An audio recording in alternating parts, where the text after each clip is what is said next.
Hello student, आज हम plus उनका important topic complex number start करेंगे। ध्यान से समझो इसको आप लोग। It is the combination of real और इमेज। डेफिनेशन इसकी एक कम्बिनेशन है रियल पार्ट का और इमेजनरी पार्ट का। जैसे कि मैं अगर कॉम्प्लेक्स नंबर लिखता हूँ z is equal to a plus iota b. I को हम बोल रहे हैं आईटा, आई को बोलेंगे आईटा। ठीक है, आईटा एक मैथमेटिशियन था, उसका नाम था एलर। एलर ने सबसे पहले ही आईटा का डिस्क्राइब किया था, जिसने बताया था कि आईटा कोई चीज़ होती है। और आईटा को लिखते कैसे हैं? एलर्स ने बताया था कि नेगेटिव कोई भी वैल्यू अगर रूट के अंदर आती है तो उसको हम आईटा से रिप्रेजेंट करते हैं। अगर कोई भी नेगेटिव वैल्यू रूट के अंदर आई तो उसको आईटा से रिप्रेजेंट करेंगे। अगर -3 आ गया तो उसको क्या लिखा जाएगा? इसको ऐसे लिखेंगे -1 इंटू √3। इसको कहेंगे भाई -1 रूट अलग और √3 अलग, तो क्या कहा जाएगा इसको? √3 ऑफ आईटा। इसको मैंने आपको आईटा लिखना बताया था। ध्यान रखना, आईटा का डिस्क्राइब सबसे पहले एलर्स था जो मैथमेटिशियन, उसने बताया था कि आईटा नेगेटिव का रूट होता है। तो यहाँ से अपने पास कॉम्प्लेक्स नंबर दो चीज़ का कॉम्बिनेशन होता है, पहला रियल पार्ट, दूसरा इमेजनरी पार्ट। तो अब समझो रियल पार्ट कौन सा होता है? रियल पार्ट होता है इसमें आईटा नहीं होता है। फर्स्ट पार्ट जो है अपने पास रियल पार्ट है, ये इसको मैं आर पी लिखता हूँ, रियल पार्ट है ये फर्स्ट पार्ट।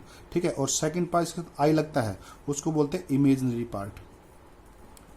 पार्ट। तो बिना आईटा वाला तो रियल पार्ट कहलाएगा और आईटा वाला इमेजनरी पार्ट कहलाएगा। बस छोटी छोटी बातें हैं जो आपको ध्यान रखनी है कि ये आईटा एलर्स ने डिस्क्राइब किया था। आईटा की वैल्यू नेगेटिव रूट ऑफ होती है वैल्यू, यहाँ से ध्यान रखना है। यहाँ से अब अगला कॉन्सेप्ट इसमें सीखते हैं हम यहाँ से कि इंटीग्रल पावर ऑफ आईटा।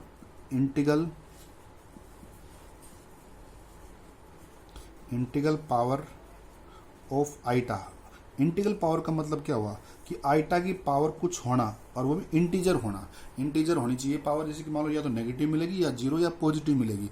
उस चीज को सोल्व कैसे करना है, समझना कैसे है। अगर इसको समझा जाए तो पहले मान लो अगर अपने पास आईटा की पावर 1 है तो उसको हम आईटा ही कहेंगे। आईटा की पावर 2 आ जाए तो इसकी वैल्यू आईटा स्क्वायर होती है। आईटा स्क्वायर होती है ना, इसकी वैल्यू 1 होती है। 1 क्यों? क्योंकि मैंने आपको बताया -1 का root is equal to iota होता है। तो स्क्वेयरिंग करेंगे तो -1 is equal to iota square. तो क्या कहेंगे? Iota square is equal to कितना आएगा? -1। Iota square is equal to -1 आएगा अपने पास। ठीक है, इस तरह अगर कहा जाए आईटा क्यूब को क्या मैं आईटा स्क्वायर इंटू आईटा कह सकता हूं? तो आईटा स्क्वायर की वैल्यू कितनी होगी? -1 और आईटा रहेगा, तो इसकी मल्टीप्लाई की जाए तो ये माइनस आईटा आएगी। ध्यान रखना आपको, आईटा क्यूब की वैल्यू माइनस आईटा होती है। आईटा 4 की वैल्यू अगर निकाली जाए तो क्या मैं आईटा की 4 को आईटा स्क्वायर इंटू आईटा स्क्वायर कह सकता हूँ? आईटा स्क्वायर की वैल्यू कितनी है? -1 इंटू -1, तो सोल्व करूंगा तो ये भी +1 आएगी। तो इसका मतलब आईटा 4 की वैल्यू +1। तो आपको चारों की चारों वैल्यू आपको अच्छी तरह याद होनी चाहिए कि आईटा की वैल्यू क्या होती है, आईटा की स्क्वायर की वैल्यू कितनी होती है, आईटा क्यूब की वैल्यू कितनी होती है, आईटा 4 की वैल्यू कितनी होती है। उसके बाद की सारी वैल्यू हम एक मेथड से सोल्व करेंगे। मेथड ये होगा कि आईटा की पावर मान लो अपने पास n है, तो मैं सीधी सी बात करूंगा, इस n को 4 से डिवाइड करूंगा और डिवाइड करने के बाद अपने पास जो रिमाइंडर बचेगा ना, इस आईटा की n को मैं क्या कह सकता हूँ? आईटा की रिमाइंडर के रूप में लिखूंगा। और रिमाइंडर या तो बचेगा 0, आर की जो वैल्यू है या तो 0 बचेगी या 1 या 2 या 3, इनमें से कोई ना कोई एक वैल्यू बचेगी और उसके हिसाब से मैं वैल्यू बता सकता हूँ कि इसका आंसर क्या आएगा। अब इसी तरह इसको देखा जाए, मैं इसको थोड़ा सोल्व कर देखते हैं, कोई बड़ी वैल्यू निकाल के देखते हैं ताकि हम आईटा की वैल्यू निकाल सकें और सिंप्लीफाई कर सकें कि क्या क्या वैल्यू आती है, कैसे कैसे हम इसके आईटा की नेगेटिव वैल्यू, पहले पॉजिटिव वैल्यू सोल्व करते हैं फिर नेगेटिव वैल्यू को चेक करेंगे। अगर मैं देखता हूं आईटा की, मान लो मेरे पास आईटा की पावर 76 आ गई, तो सबसे पहले क्या करना आपको? 76 को आप 4 से डिवाइड करोगे तो 4 1 जा 4, बचा 3, 0 आया। तो इसका मतलब मैं क्या लिखूंगा? इस आईटा की 76 को मैं आईटा की 0 लिख दूंगा बस केवल, और इसकी पावर 0, उसका आंसर कितना होता है? 1। अगर मान लो आईटा की पावर 99 आ गया तो करना क्या है? हमें 99 को किससे डिवाइड करना है? 4 से। कितने पे गया? 2 1 9 4 16 3। तो इस आईटा की 99 को मैं क्या लिखूंगा कि आईटा की 3 लिखूंगा, सिर्फ रिमाइंडर के हिसाब से लिखूंगा। वैसे तो तरीका ही होता है, अगर मैं सोल्व करना बस डायरेक्ट लिखना है, आपको डायरेक्ट समझना है तो कैसे लिखना है बस केवल इसको। अब आईटा की 3 की वैल्यू मैंने भी बताई थी, आईटा 3 की वैल्यू थी माइनस ऑफ आईटा।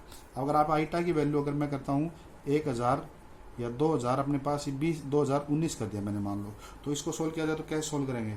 2019 को 2019 को अगर मैं 4 से डिवाइड करूंगा तो 5 1 0 9 4 16 कितना आएगा यहाँ से 3, तो इसको भी क्या लिखा जाएगा आइटा की 3, और आइटा की 3 कितनी होती है माइनस आइटा। तो जितनी भी बड़ी पावर हो आप उसको सोल्व करने के लिए क्या करना है, उसको हमेशा सीधी सी बात याद रखनी है, जितनी बड़ी पावर होगी उसको सोल्व करने के लिए 4 से डिवाइड करेंगे और उसको रिमाइंडर के साथ सोल्व करेंगे।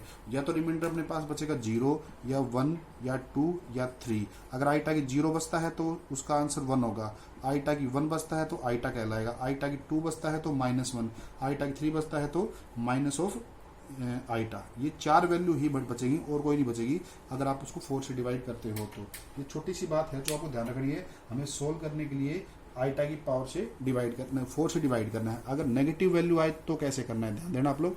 नेगेटिव वैल्यू अगर अपने पास आती है, मान लो आइटा की पावर -79 आ गया, तो नेगेटिव आइटा की वैल्यू माइनस का 79 है, तो क्या करूंगा मैं इसको 1/79 है ये आइटा, 79 कर देता हूं मैं। अब इसको मैं 4 से डिवाइड करता हूं तो क्या बनेगी वैल्यू 79, और इसको सीधी सी बात है 4 से करेंगे तो क्या बचेगा यहाँ से आइटा की 1 3 4 4 3 कितना आएगा यहाँ से 9 3 बचा, तो इसको क्या कह सकता हूं मैं 1/आइटा की 3 भी कह सकता हूं। अब आप लिखोगे आइटा की 3 की वैल्यू कितनी आएगी, आइटा की 3 की वैल्यू माइनस आइटा थी। एक चीज याद रखना, आइटा कभी भी डिनोमिनेटर में नहीं आना चाहिए, हमेशा न्यूमिनेटर आना चाहिए। तो इस केस के लिए क्या कर दूंगा मैं, हमेशा अगर आपके पास नीचे केवल आइटा बचे तो उसको आइटा से मल्टीप्लाई आइटा से डिवाइड करो, और अब इसको सोल्व करो तो ऊपर आएगा आइटा और नीचे माइनस आइटा स्क्वायर आएगा, और आइटा स्क्वायर की वैल्यू कितनी बताई थी मैंने आपको -1, तो इसका मतलब क्या हो जाएगा आइटा अपॉन माइनस इंटू -1, तो इसका आंसर सोल्व होके आइटा आ जाएगा। तो नेगेटिव पावर हो तो क्या करना है, उसको 1 में लिखेंगे, 4 से डिवाइड करेंगे और सिंप्लीफाई करेंगे। अगर नीचे आइटा बचता है तो उस केस में आपको आइटा से मल्टीप्लाई आइटा से डिवाइड करना है, अदरवाइज नहीं करना है। अगर नीचे आइटा नहीं बचता है तो आपको मल्टीप्लाई डिवाइड नहीं करना है।